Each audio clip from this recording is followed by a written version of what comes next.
Okay, this is two-way tables and continuing with that. So Leah is flying from Boston to Denver with a connection to Chicago. The probability her first flight leaves on time is 0.15.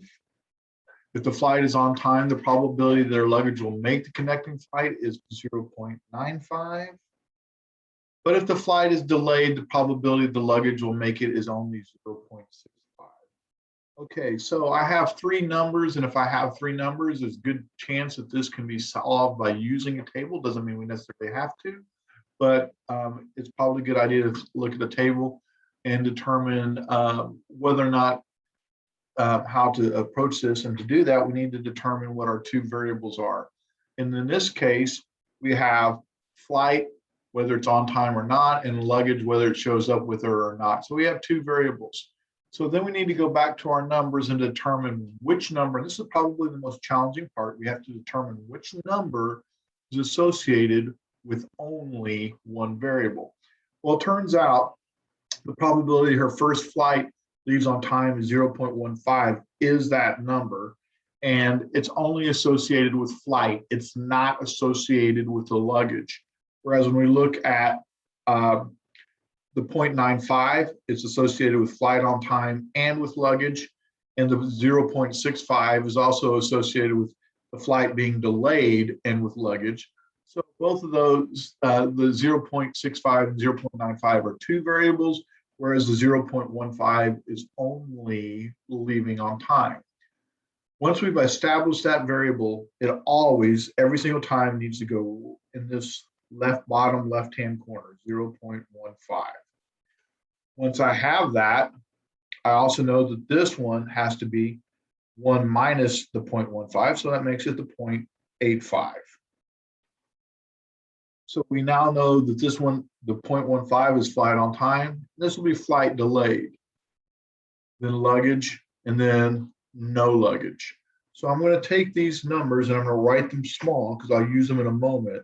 So this is 0.15, and this is 0.15. This is 0.85, and this is 0.85.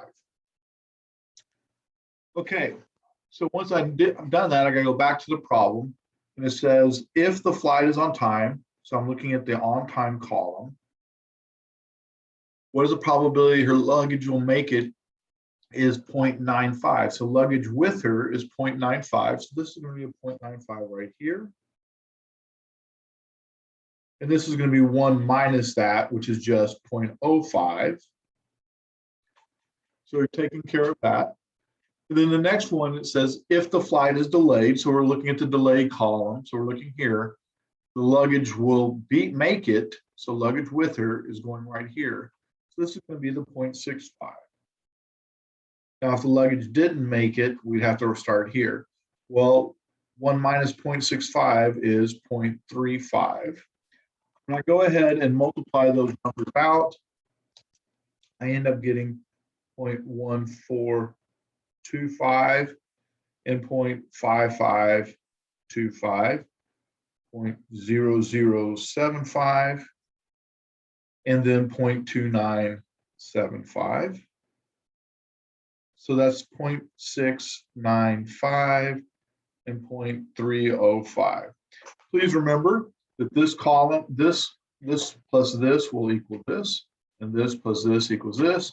Then we can also sum up the rows. So this plus this will equal that, and this plus this will equal that. I'm going to go ahead and go to my type where it looks a little bit better. So there it is.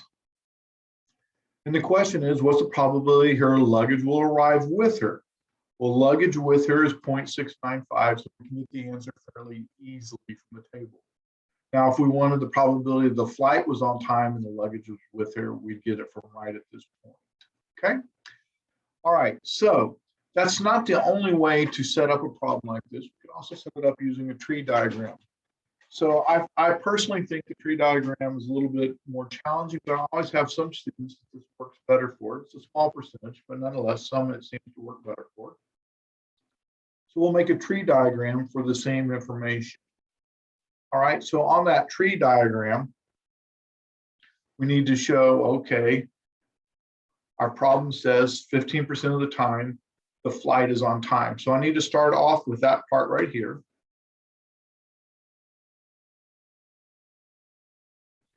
This is 0.15, and that gives me, and I'm going to call it FOT for flight on time, which means this is the opposite of that, 1 minus the 0.15, which is 0.85. This is the flight delayed. Then we have the luggage, right? Well, luggage with her, and then no luggage. So I'm going to put the 0.15 there, and the probability that the luggage showed up with her happened to be 0.95. And the probability that it didn't show up is 1 minus 0.95, or just a 0.05. Then I still have right below luggage and no luggage. But instead of working with, we're working with different values. Now we have to bring the 0.85 over. And if the flight was delayed, there's a 65% chance that the luggage shows up with her. So this is 0.65. Also, bringing the 0.85 back over here. And if the flight was delayed, there's a 35% chance that the luggage is also delayed. Okay, so this is kind of what it would look like if, so that we can see the information. Now, here we ask the question, are the flights leaving on time, the luggage making the connecting flight independent events? So basically, I want to know, all right, flight on time and luggage on time, are they independent? Well, if I really wanted to do that, I'm going to do that first with the table, because I want to show you, I think it's easier with the table. With the table, we go, all right, if they're independent, the probability of A times the probability of B equals the probability of A and B. And we said, all right, let that be luggage and let that be on time. So flight on time is 0.15. And luggage with her is 0.695. That's the luggage on time. And the question is, do they equal 0.1425? So I take my calculator and I go 0.15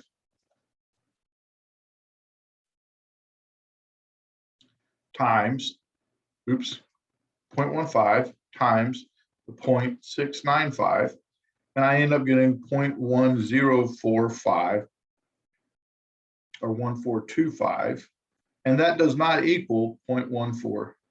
Those are not equal. So therefore, they are not independent. All right.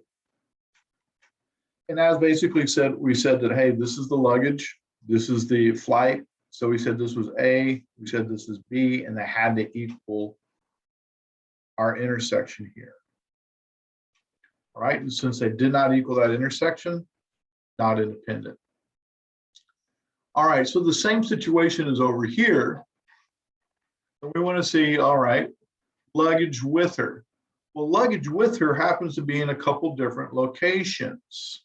All right, luggage with her shows up here, and it shows up here. So we have the flight on time, which is pretty easy. That's 0.15. So remember, this is also going to be the probability of A times the probability of B has to equal the probability of A and B, both occurring. All right. Well, the probability of A is easy. That's the flight on time, so that's the 0.15. But the probability of B is a little more complicated because I have to add these two values together. All right. When I add those two values, I end up getting 0.695. And once again, I need to know, do they equal the 0.1425? When I multiply them, I end up finding this is 1,425, or 0.102425, which does not equal the 0.1425.